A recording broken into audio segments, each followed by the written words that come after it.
Hey everyone, welcome back. My name's Riley. This is Riffs and Gigs interviews, and today I'm with Sleemo. Hello. Hello, Hello. how's it going? How are you doing? Yeah, all Yeah, good. all good. Very good, very good. Yeah, How are not you? bad. Yeah, all good here as well. We were saying just before I started recording, it's nice that you're all together in the little screen Yeah, over no, there. sure. Yeah, I mean, as we were just saying, it's like, it's the single's out tomorrow. So it's like, just kind of hanging out, having a couple of beers, get a little takeaway or something like that. Just yeah. sort of And you guys never come to my flat ever. No, that's Ever. true. This is No. the first time in years. Years. Yeah, so absolutely. It's very rock and roll.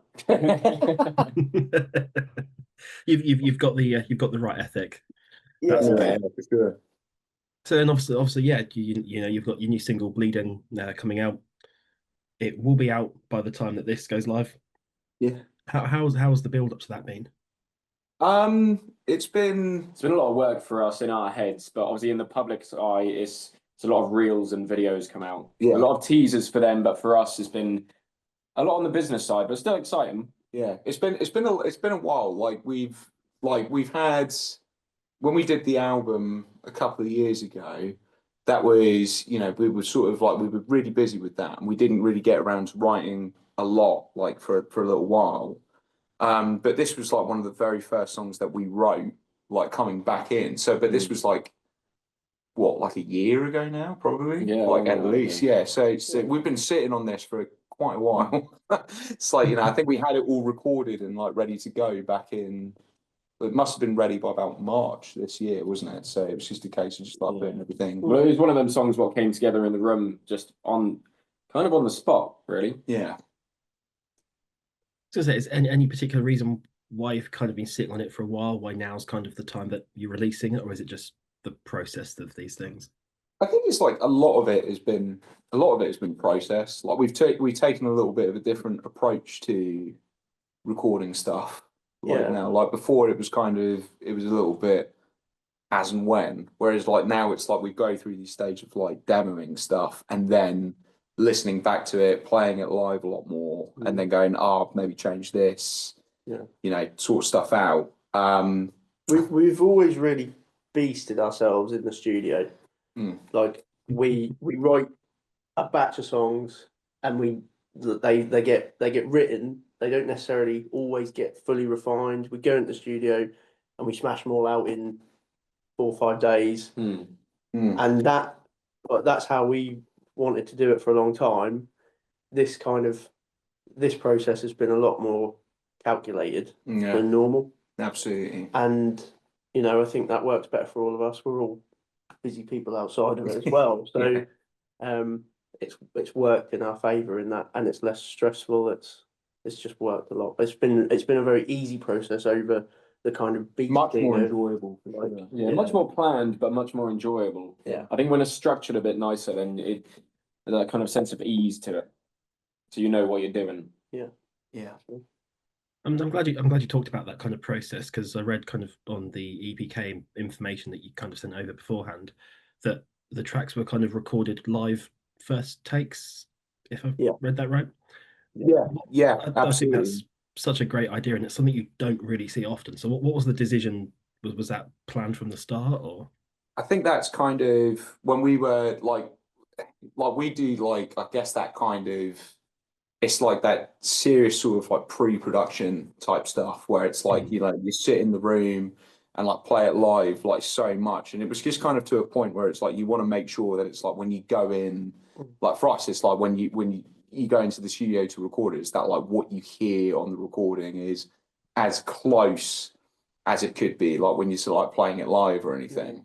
We Mm. Um, we're we're predominantly a live. We see ourselves as a live band, yeah, like I suppose like a lot of bands do, but we really want to get that across in in the whole this whole process. People listening to it, we don't want that disconnect between record um yeah, and live to be so pronounced. yeah, We still make things up on the spot when we play live. It's nothing's ever the same yeah, two nights in a row, but we want to get convey that more so than oh, this sounds like a studio recording. Yeah. What are they like live? Because that can really muddle the Yeah. mixture a little bit as well. I It's think like- people can have preconceived notions of Mm. what you're about. Then they see you live and they go, well, I wasn't expecting that. Yeah. And that's what we didn't want. Yeah, we didn't want that to happen. Yeah, well, I hope with the demo tracks as well, doing them live, because then we could actually listen back and hear what was going on, and if everything was, if we were happy with everything, basically everything was filled out nicely. Yeah.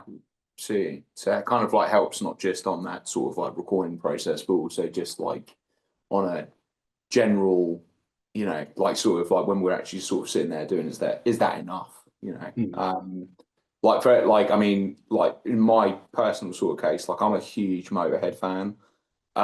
So it's like, so I had been like pretty much all my life, more or less. They were like my first gig. But the live at Hammersmith, you know, No Sleep Till Hammersmith album is like when it was like when I first heard that, and it's like you hear like the sort of the super raw kind of takes that they're doing like there and then, and it's so like, you know, and I remember like being like sort of like 10, 11 years old when I went to go see them, and there was like, yeah, it sounds exactly like that, and it's kind of like those sort of ideas where it's like, you know, when you get that kind of energy, it's like you want it to be as complete as you can make it without having to sort of, you know, dress it up too much, I suppose. I mean, as far as first bands to see live go, that's a pretty good one. That's got to be up there. So I still hold that to like a kind of like a standard for like a lot of bands, because they mean it when they say it. It was like that was, you know, that was the first time I ever had tinnitus, and I think that might have been the only time. Do you know what I mean? It's like, it's kind of like anyone ever saying, "Oh, I'm the loudest band." It's like, oh, I don't know. It's like, you know, like that's a tough one, like, you know, but yeah, no, yeah. Yeah, they must have done something, because you never wear earplugs as well. No. So it must have done something to your ears. I can never hear you either. So that's it's had that lasting impact in more ways than one. Yeah, absolutely. So again, you know, I like that, because obviously, I always like you know, live to sound slightly different from the studio, because, well, that's one way of knowing it's definitely live. But there is also quite a nice feeling of hearing something on the record, seeing it live, and going, that's exactly as I'm attached to it. Yeah. So it's quite nice that you've kind of gone down that approach, because again, that's not something that you see a lot of bands. Yeah, Well, like, I think that was one of the things that when we were recording initially, like a little bit earlier on, is that when it was like, you know, it was like a weird sort of, I remember you saying it, Jacob, it was like someone said something to you, like it was like, oh, you're so much louder live than you are, like, you know, on the EP or whatever. And you know, and we love the sound of these like EPs that come through that we had done before. But it was like, for some reason or another, it was just like that really, like, Yeah, I remember you saying it was that, like, I kind of took that personally. Like, it's like, you know, like well, why, you know? But yeah, a little irk, I suppose. A little like, and you know, then you don't want people to.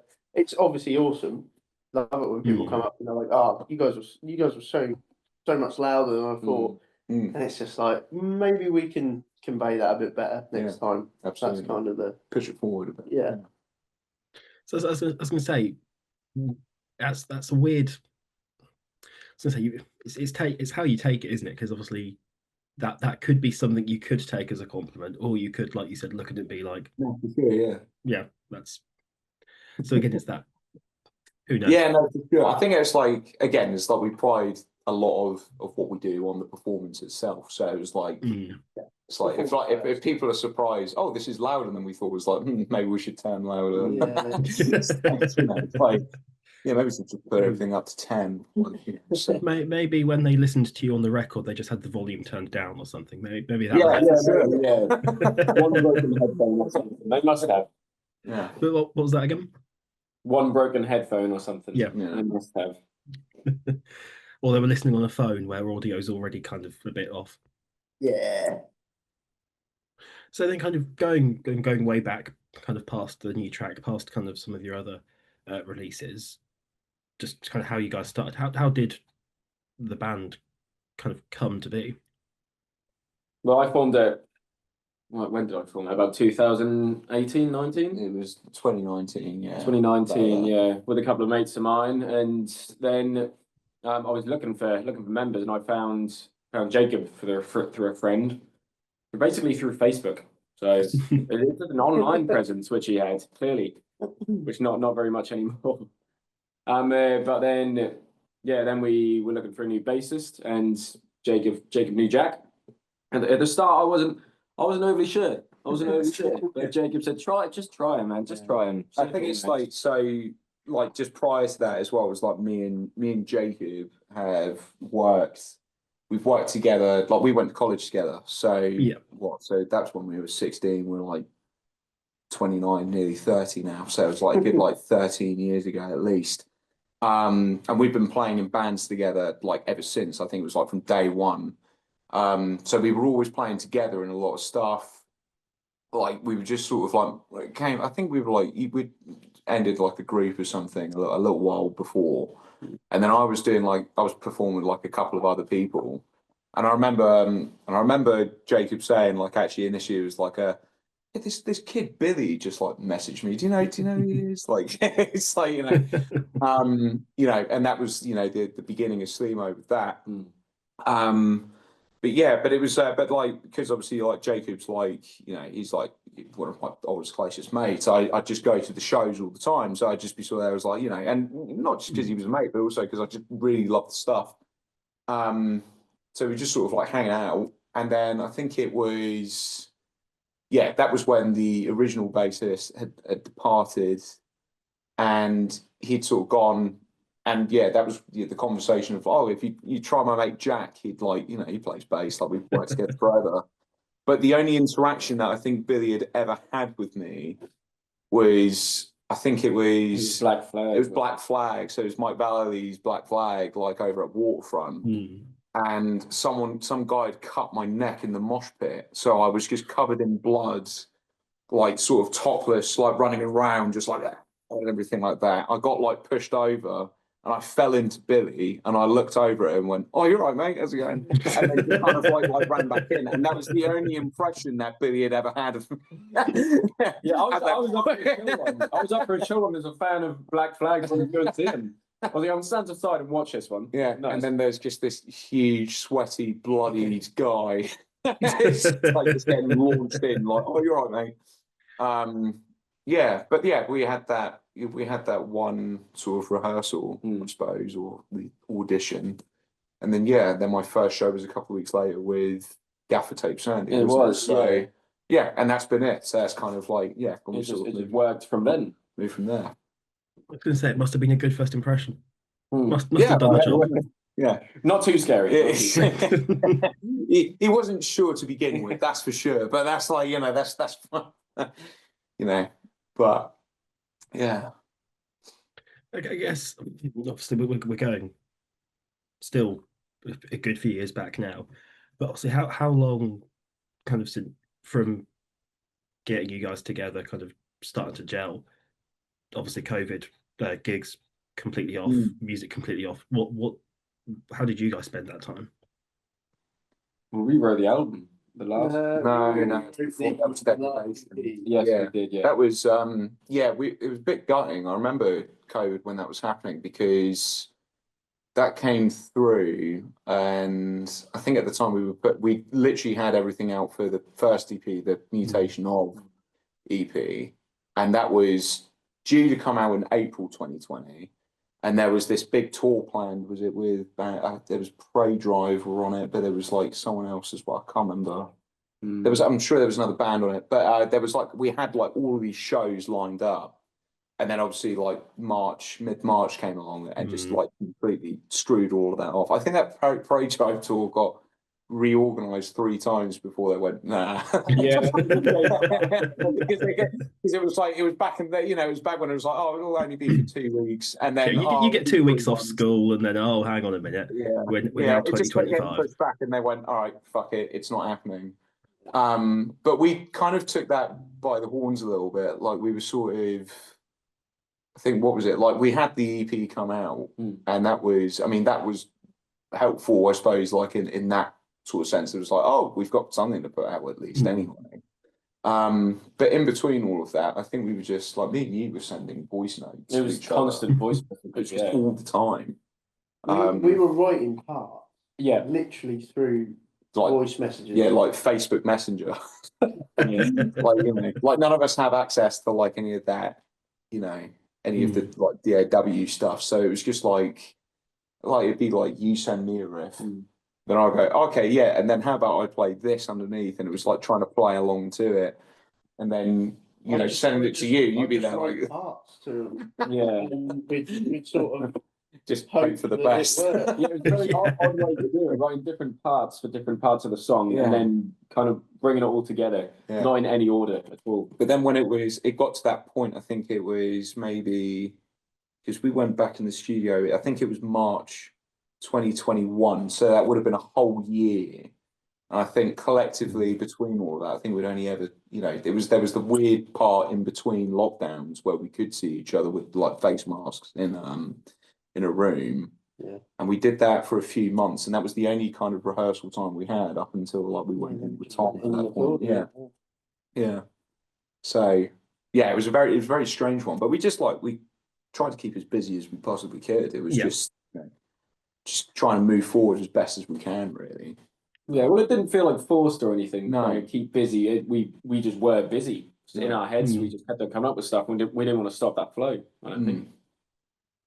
I think that's the thing. Once you've got that flow, it's very easy to just kind of accidentally get knocked off it. So working on it, keeping that flow is absolutely the right thing to do. Yeah, I think that time bruised a lot of bands and bruised a lot of musicians. So we carried on, and it didn't really us, which is good.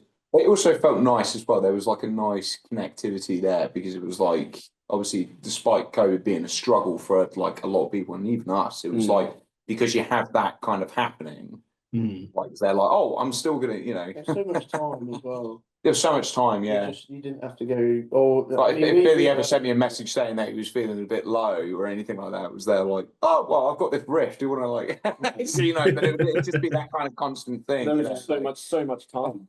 It's just like all the time, yeah. Yeah. So kind of fast forwarding a little bit and then coming back to the new track, Bleeding. What was the kind of writing process like with that? We knew that we wanted to mix up how we normally did things. Yeah. Like we normally were it was kind of like someone would come in with a part and we would write around that part, but it wasn't really done in the room.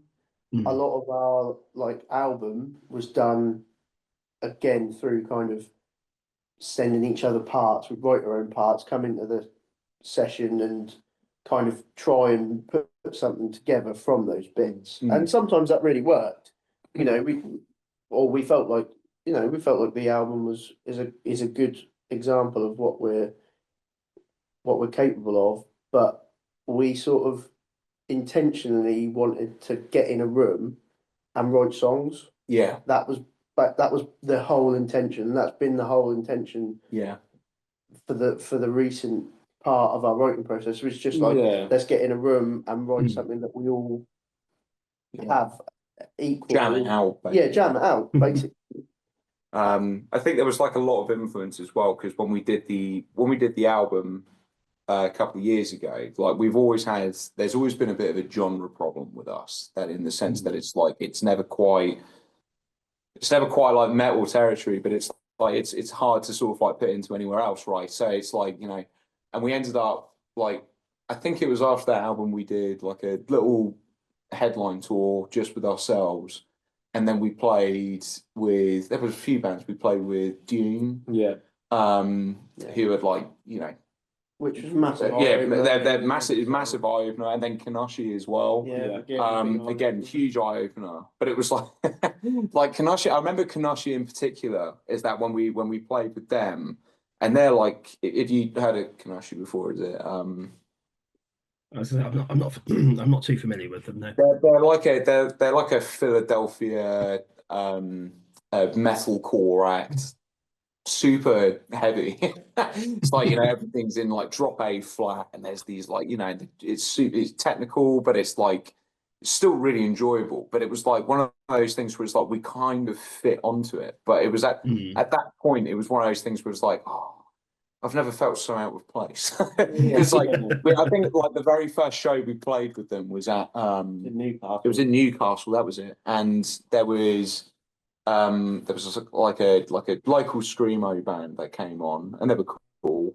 But the second band came on was a band called Long Goodbye, and they are like I've played in like heavy groups before, but that was like something else, right?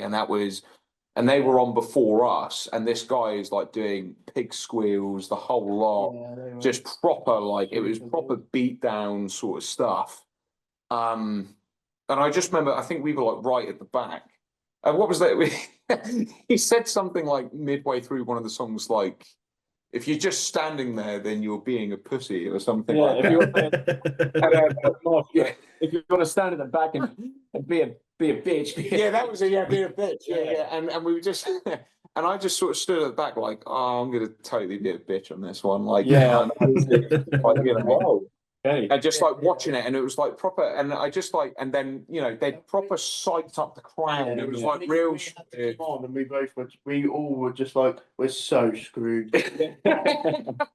This is going to be the biggest bomb, and it was sold out. Yeah, it was a very good gig as well. People in there. Yeah, it was like not more. It's like 200-300 people or so. It was at the clearly 2. I think it was 200.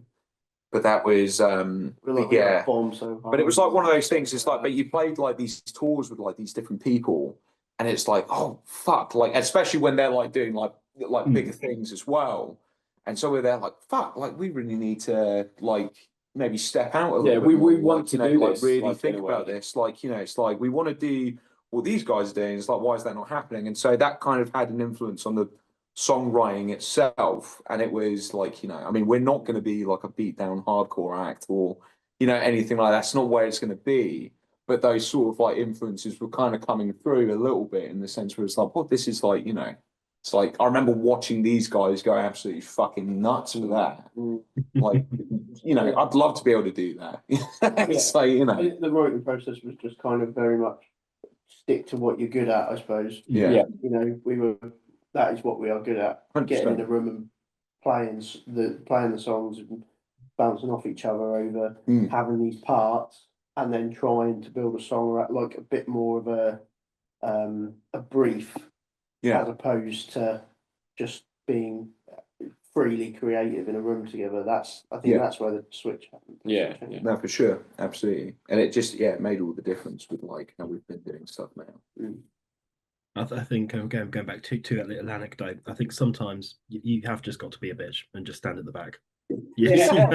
Sometimes you've got to. I stood at the front for the first band, and I nearly got punched a lot. Yeah, we were. Yeah, God, that was. Yeah, but I think that's it. But it's like, I think it was like it was like, but that's it. It's like you get completely out of your depth with stuff, and it's like, oh, but it's like, single swim, innit? It's like it's sink or swim, exactly, and it's just sort of there. It's like, what we're going to do about this, and instead of going home and or going to the hostel room, wherever it was we were staying that night, it was like instead of going back there and crying ourselves to sleep, it was just one of those things of like, fuck, like maybe we need to jump this up a little bit more. Well, it weirded me out because on that night, no one left. No, really, they all stayed and watched. Very polite. They were all very polite. Which, you don't get that a lot, so that's really good to hear. We have been used to people just kind of standing there like watching and going, what's in bewilderment. Why are you here? Why are you on this show? As long as they're staying. They're still they staying. stuck around. No one left, but it was like, do we applaud now? It's like, Obviously, I know you talked about kind of hard to kind of pin a genre onto you guys, but have you had any comparisons that you're like, yeah, that's a fair comparison, or any kind of?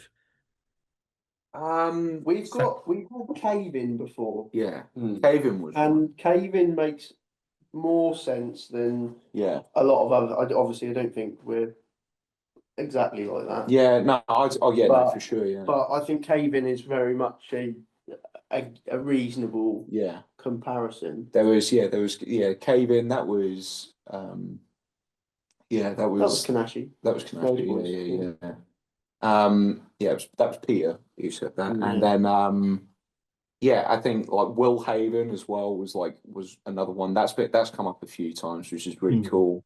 And recently we've had we have had Ruben, which is obviously which is like that was a nice. massive one for us, 'cause that's basically the band. That kind of really kickstarted everything for us, really. Like the Race Car Backwards album is, that was like such a huge thing. And it's funny because like we've never really thought that we sounded like that, but we've always acknowledged the influence of. I think like we played with Jamie Lemon a few years ago now, and that was like it was like such a huge thing for us. It was awesome. Yeah, but it was just like, but then I think that was a recent thing where it was like someone said, "Oh, there's a Ruben thing." Yeah, it was that like, yes,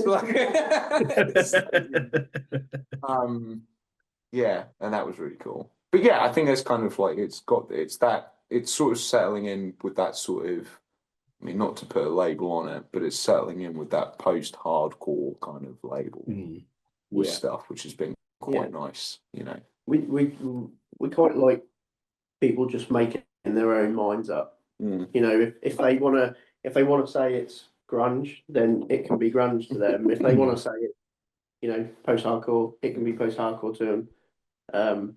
If people want to say it's shit, then it's shit. that's all good. Like, you know, I was going to say, I get quite a few obviously review submissions, and I read EPKs, and quite a few bands like, oh, we're post-hardcore. I've never quite figured out the difference between hardcore and post-hardcore. there's like it's labels, subgenres. It is a label thing, isn't it? And that's there's so many different. There's people that get paid a lot more money than us to decide those things. You just turn up and play the music you like. Other people decide it. We're there for the fun of it. Like there's a huge diaspora with like sort of like the whole hardcore thing, and like it's it's like I think like especially now is like I think originally it was supposed to be like, oh, it exceeded the boundaries of what hardcore could be, and it's like but that's kind of, I don't know. Like I think there's like a lot of like within sort of certain constraints. I think there's a lot of like there's a lot of like blurred lines with that sort of stuff, and it's I just want to know. I just want to know what boundaries hardcore had to begin with. That's exactly it. It's kind of there was like certain boundaries, but it's like have you ever heard of a skank beat? It's like but even like when you sort of like look at like the Black Flag stuff or anything, it's like like where was the crossover between that and Doom or anything like that? It's like it's all different and all the same. It's at one point the Minutemen were a hardcore band, until they weren't, because I don't know, certain things like whatever. It's like like getting into. I think metalcore's another one of those, or just any something core, because it's just like what does it mean? What does it mean? Is it good? Is it good? Perfect. That's all I need to know. That's the only criteria. Did it do something for you? It's cool. Like that's all good. Yeah. Did I come away from that and go, that was pretty cool. I like that. Yeah. Yeah. Absolutely. Of course, you've got the glowing reviewers, always the people at the back with their arms crossed over, just nodding their heads or something like that. If you see a stank face, then you're like, okay, I'm doing something right here. That's enough. Absolutely. I think it's like, because the irony of it, I suppose, is that it's like, there is like a little bit of an intention with some of the stuff that we write, that it is, we do want people to move and mosh or whatever. But, I mean, especially me and you, like we're, too old to mosh, that's that point. My back's hurting. Like, I mean, you see bands and there's like wild crowd members, and you also Mm. see massive bands that you respect and love a lot, and no one's moving. But you can't take those bits personally for sure. People No. sometimes are just like, I want to enjoy this, you know, and Absolutely. that's all still. Yeah, yeah. I feel like I'm the worst at that because I could be kind of close to the front, just having a great time, but I'm Yeah. just not really a mosher. So I'm just standing there like this is cool, whilst there's like people fighting each other just a few people down from me. Oh, It's Yeah. like I'm really not a mosher anymore. Like I'm very much. I will stand at the front. I went to see Burner. Can't remember when it was. That was months ago now. a few But months ago. Yeah. went to see Burner, and I was just transfixed. I couldn't take my eyes off them. They were honestly they're one of the most. They're the band that has like put its kind of has laid its stamp on me the most in recent memory. They're just they're the most insane band. They're just so technical and just really good. And I felt awful because I was right at the front. I was like stage was at my knees, and I did not move once. But they were incredible. So I just couldn't stop watching. So But then I still mosh every so often. Like it's just dependent. when you had a few beers, Yeah, whatever. Yeah, I'll after do a it, few but- minutes. I think the last one I did was Gojira. Yeah. Oh, that was mega as well. Yeah. Yeah. Gujira. But I am going to see Straight from the Path, so I don't know how to Well, we're take that seeing one. Loathe. And we're seeing Loathe, yeah. We're seeing Loathe in December, and So- that's going to be. It depends what we feel like on the day. yeah. I think I'll mosh. Yeah. I think we'll have a fair few beers. But then we didn't actually saying that. I thought we would Ithaca. Yeah. No, yeah. To be fair, And yeah, we didn't. we watched the Ithaca last show back in February, and to be fair, I thought we would do that, but actually we did the same thing. We just stood. Yeah, but that was another one where I was just I was enjoying it. Yeah, I It's just just wanted like to watch. enjoyable to watch. Absolutely. See, I'm just going back to the last Ithaca show being in February because I swear it was quite recent, and it's happened way too much. They had the Art Tangent show, which was it was like that was like the last. That was the final But show. we We were at the with the funeral. understanding that was the last show, but then they announced it. Yeah, and they walked off and said, "We'll see you at Tangent. Where you lying?"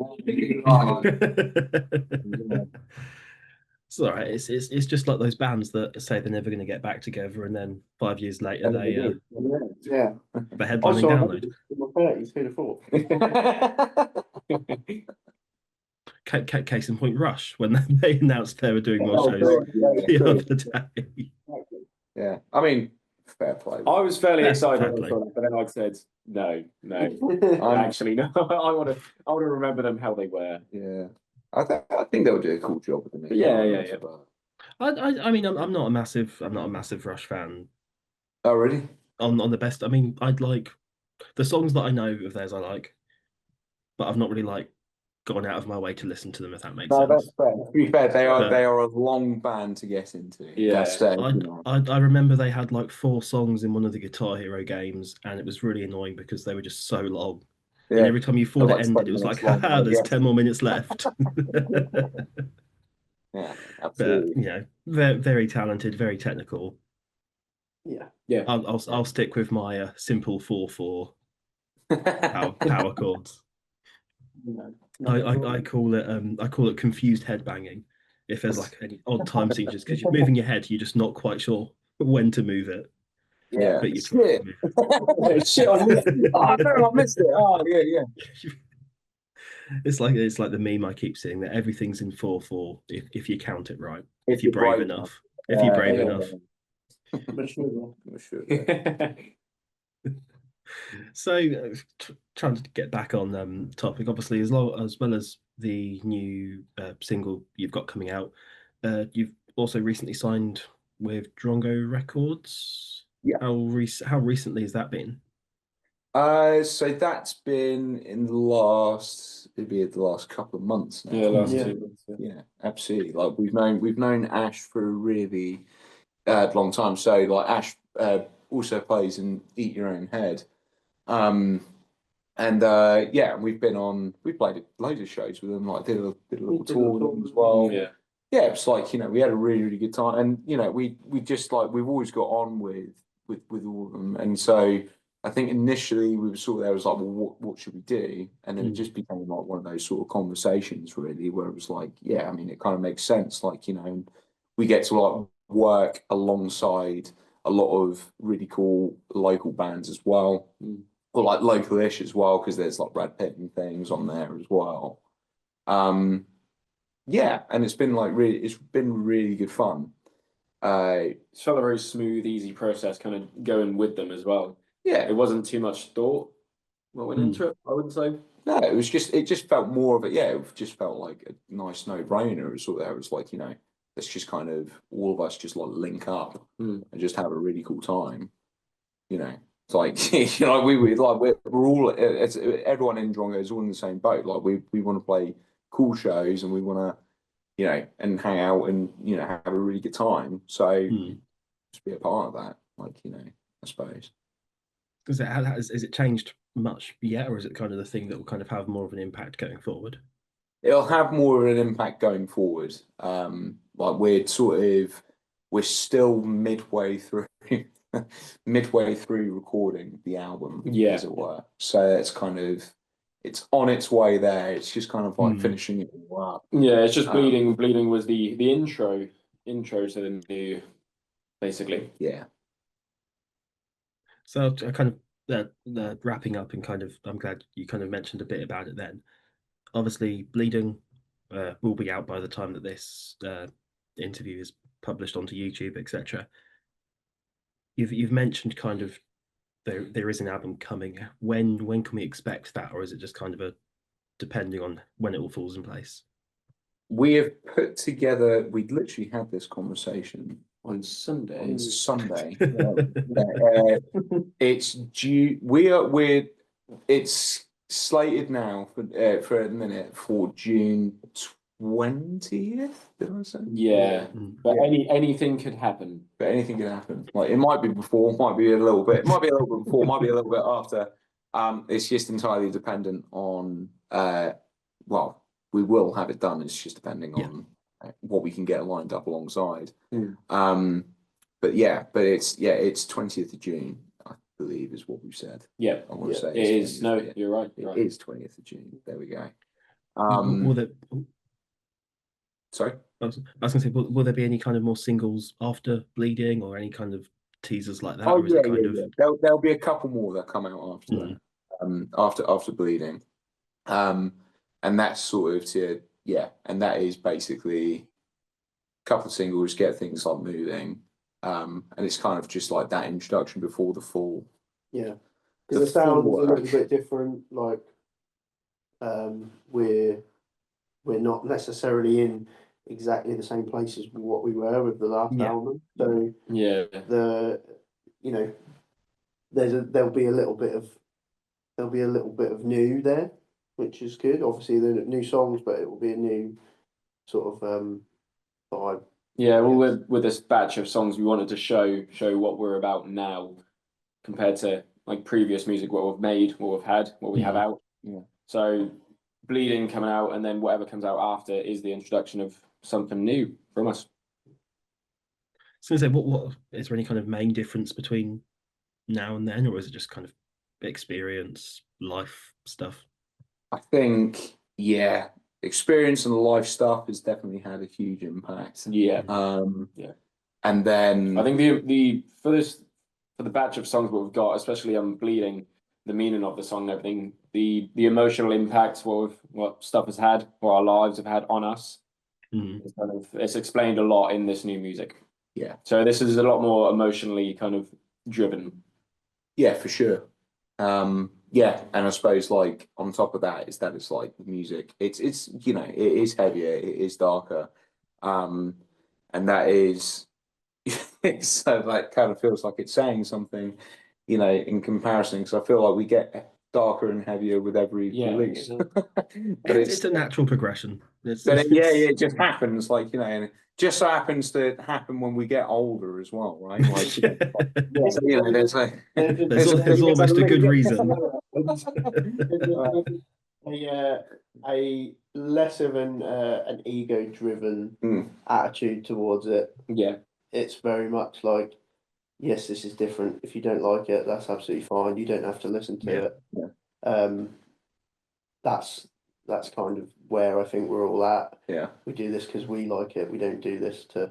I suppose it's always been the goal. I think that's kind of. That's always been the goal. We found it hard to. We've always found it hard to sort of like Achieve settle that in. goal, Yeah, but- settle in on that. But it's like, especially when you're younger, it's like, you know, you take things personally a lot more. Whereas now it's a bit more like, oh, okay. Yeah. Yeah, there's only so many times you get called shit before, like, Yeah. before you go, I don't care. Like, that's fine. Like, you know, yeah. Going back to standing at the back of the room, going, you know what, maybe I am being a bitch. Maybe I am. But you know what? That's okay.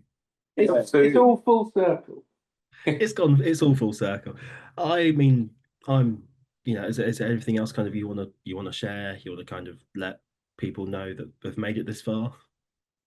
That made it this far. Well, Thank you. Well Yeah. done. Yeah, no, big up. Like, honestly, like we're really happy with like a lot of what we do. And it's not anything like, I suppose it's not anything like super massive or anything like that, but we are really fortunate in the sense that we do get to, you know, we get to tour around the UK and we get to do some cool festivals and meet loads of these cool people. And like, genuinely, as cliche as that sounds, that doesn't happen without people who back, you know, and, you know, it's like, we're really appreciative of all of that. We're really appreciative that we can go and play a show and there's always going to be a good few people there. Yeah. And I suppose to, without sounding too beggy, it's like To introduce the next show. yeah. No, it sounds without sounding too beggy, I suppose it's kind of comes down to the whole sort of like, we hope you like it. Yeah. So. That's just the job of a musician. It's just like, please like our stuff. Thank you. Yeah. we have please like it. t-shirts. That's all we do. Yeah. And reels. Lots of reels, lots of short form videos. Absolutely. Very unreal. You spend more time thinking of ideas for those than you do actual music. You know, it's content creation. Yeah. That's the second. It's a dark art. That's the demon that is hiding underneath all of that. So yeah, big up. Yes, it's not sleep paralysis demon. It's just like the content creation. You know, just It's the Zuckerberg demon. It's Yeah. just Yeah. it's just I've got films. I've got films. have you thought content? Have you paid for advertising yet? No, Zuckerberg demon. No. Oh, looks like you're not getting anything. Yes, It's just, but that's a whole other topic for a whole other time. yeah. How long you got? Yeah, absolutely. So. That's a good point. One more question. I was just checking my notes. The name Sleemo, where did it come from? Go on, Billy. So it's an insult. From Star Wars on Oh, Tatooine. Yeah, it's Yeah. what Anakin calls Sir Bulba. Yes, Phantom Menace. It means It's literally slime ball. that's Yeah, it. Sleemo means slime ball in Tatooine. Yeah. Well, So- the majority of us are big Star Wars fans. Some of us aren't. Yeah, Jacob's never watched it, but yeah. See, I'm a big Star Wars fan, and I didn't even know that. So I'm gonna have to rewatch it. It was. I don't. Yeah. You know, I mean, it is in Phantom Menace, so there's a reason why it's probably not stuck in my brain as much as the others. Oh, But, Phantom Menace is the good one. No, I remember. No, I think I remember it was really funny. I think it was on that rehearsal that like the audition thing that I had with you guys, and I like walked in and I was doing my best to impress Billy at the time because I was like, oh, I really want to be a part of this. I went in and went, oh, by the way, Star Wars reference, got ya. And Billy was there like, oh yeah, cool. And that's how we sort of got chatting. And Jacob just sat at the back and went, what? Yeah. So this whole time it's been a Star Wars reference. You know what my favorite thing is? Like playing around the UK and stuff is going to different cities and hearing people go, "Oh, Star Wars reference." Yeah, But you don't hear it every single show. You Not every single. There's just one every so often. Yeah, and you're like, I'm going to need to rewatch this because I've definitely missed this. Oh yeah, it's like right. So it's during the races. yeah, it's like just before the pod races happen. Don't get me The started. pod race scene is beautiful. I will just, it is just gorgeous. Oh, perfect. No, but yeah, my favorite one was we supported Whores over at the Dome in London, and the promoter who put us on literally just sort of I think he'd literally he put by me the up, didn't he? frame. No, it was by the It was frame. by the frame, yeah. I said, like, literally, he'd scanned the whole film the whole way through because he knew and got the exact frame where, like, Anakin had turned around, spoke and called him a Sleemo, and just went, yeah, and stuck that on our green room door. Yeah. He didn't even say anything as well. He just kind of walked us up to the door. Yeah, just went. It's like, yeah. I'm going to send you a message after I've come off this and gone, I found it. It's at this point. I've got Just send off the scene, yeah. it. People watching, if they've got it this far, comment the timestamp that it is. Yeah. Prove that you know. No. Oh yeah.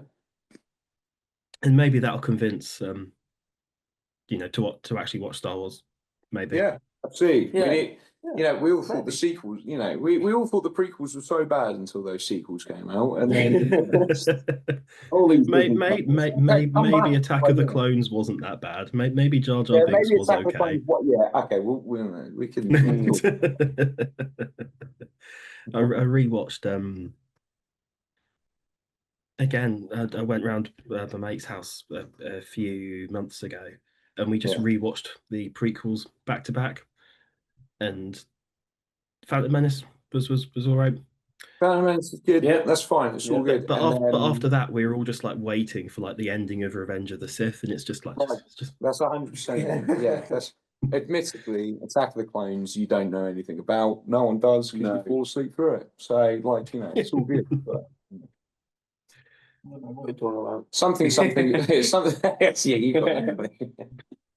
something robots, something clones, lots of fighting. There we are. Absolutely. Though my partner hasn't seen any Star Wars either.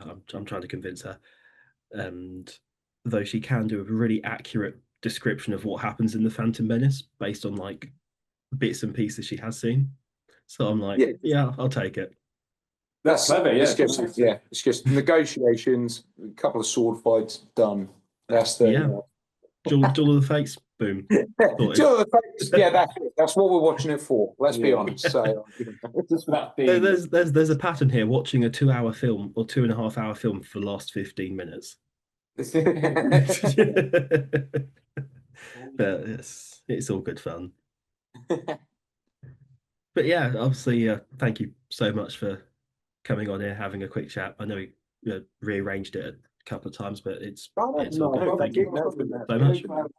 Yeah, absolutely. Obviously, Bleeding, it will be out by the time this is published, so do listen to it, do check it out. And yeah, I look forward to seeing future stuff, and I'll keep an eye out for the album when it comes out.